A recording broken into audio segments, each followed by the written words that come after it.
Welcome મારા mini વ્લોગમાં તમારું સ્વાગત છે। અને અમે પહોંચી ગયા સાસણ ગીરથી જામવાળા ગામ।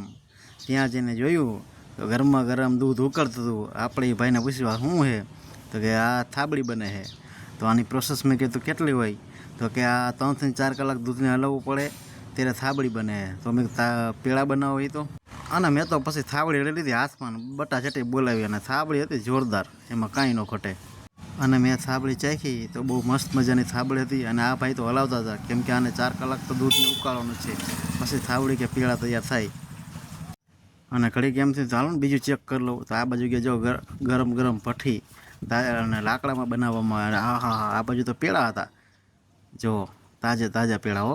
અને ઉપર જે છે એ કેરીનો રસ અને નાઇટ્રોજન એ પણ બહુ મસ્ત આવે છે। તો ચાલો બીજું લોકેશન જોઈ લેવી। અને આ બધા મારા ભાઈબંધો બેઠા છે, થાબડી ચાખે છે। અને આમ ગીર ચાલુ થઈ જાય ને, ગીરમાં આવે રસ્તો આપણે કનકાઈ બાજુ।